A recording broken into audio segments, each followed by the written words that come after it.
My name is Simon Barjona, and I want to thank you for coming to hear my story tonight. My father Jonah was the innkeeper in Bethlehem.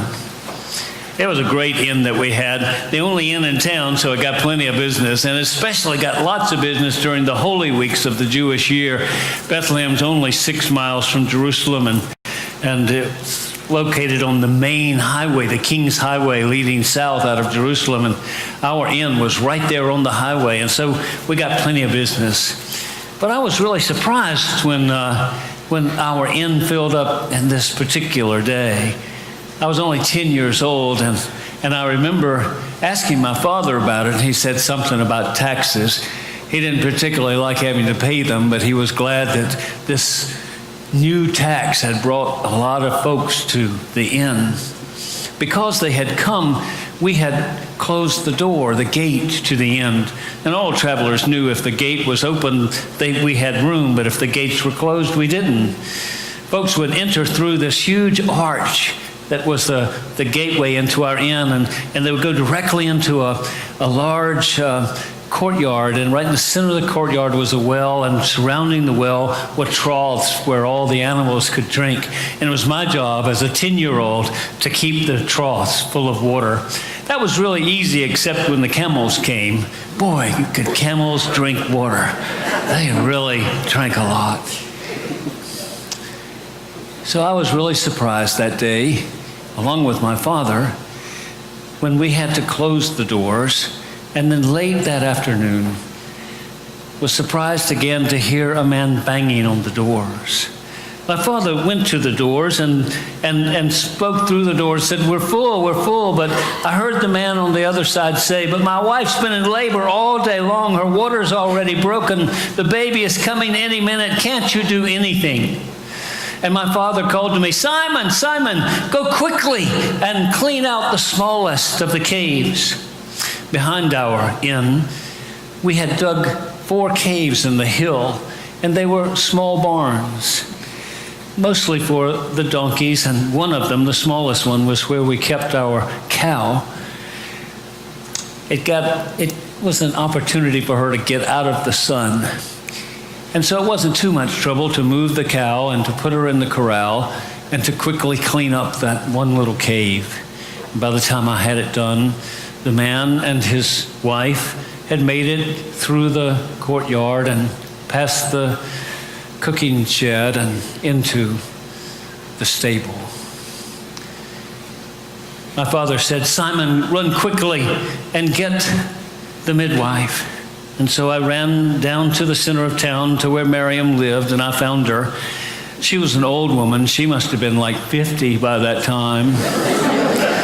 And so she couldn't run, but she made her way as quickly as she could, carrying her birthing stool and her birthing bag.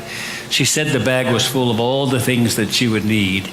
And on the way back, I said to her, I was so excited about being able to watch a baby be born. And she said, she stopped and she put her hands on her hips and she said, you're not going to see a baby be born. And I said, why not? And she said, because it's bad luck to have the men folk when the babies are born. If you want to help, you take the father and you look after him, keep him occupied. When I got back to the stable, my mom had put up a rope and hung a blanket over it to cover the entrance so that Mary could have some privacy. And I took Joseph by the arm and I dragged him away from the barn. And I convinced him that we needed to go see something really special. And we walked around the corral and past the little hill that included the caves, and stretching out as far as the eye could see was the temple pasture. The pasture where all of the temple sheep were kept.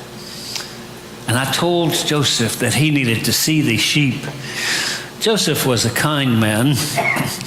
He went along with me, although I could tell he didn't want to. In fact, he told me he'd seen plenty of sheep, but I said, no, you've never seen sheep like these. These are sheep that were raised and bred specifically to be sacrificed on the altar in the temple. They're perfect sheep in every way. And we had to walk a long way in the pasture to find the sheep. They were all the way at the other end where the sheepfolds are. In fact, it was getting towards sunset, so the shepherds were already putting the sheep into the folds to protect them for the night. When we watched a little bit of that, and then finally Joseph convinced me that he needed to be closer to Mary, and we walked back. When we got back to the stable, we found that my father had built a little fire and brought up a couple of benches, and Joseph and I sat down with my dad and warmed ourselves at the fire, and it wasn't long before we heard that cry, the distinctive cry of the birth of a child. Joseph jumped up quickly and ran to the blanket and tried to get past it, but he heard Miriam speak to him from the other side. "Joseph, you stay over there. There's more we women folk got to do." And in a couple of minutes, Miriam came out and handed the baby to Joseph, wrapped tightly in bands of cloth to keep it still and to keep it warm, because as the sun went down, it was getting quite chilly. Joseph sat holding this child as though he was about to break it, as close to the fire as he could so that it would be warm, but not so close that it would burn him. And after what seemed like an eternity, Miriam took down the rope and let the blanket down and helped Mary out to the benches where we were. And we watched her take the little baby from Joseph and hold it close. And as we sat there around the fire, suddenly a remarkable thing happened in the pasture land. All the way at the end where the sheep were being kept, suddenly the night sky was filled with a brightness that was so unlike any light that it's hard for me to describe. The best thing I can say is that it looked kind of like molten gold or liquid gold. Gold just kind of floating in the air. The whole sky was filled with this incredibly beautiful light. And we could hear music. It sounded like they were singing, or someone was singing, but it was so far away we couldn't hear any words. But the music was so astonishingly beautiful. And as quickly as the light and the music had come, it ended, and the light went away, and darkness came back upon us. And I remember asking Mary and Joseph and my father what they thought the light was. And Mary said, "I think it's God celebrating this birth." In just a few minutes, there was this incredible noise out in the street. A bunch of men were running up and down the street yelling.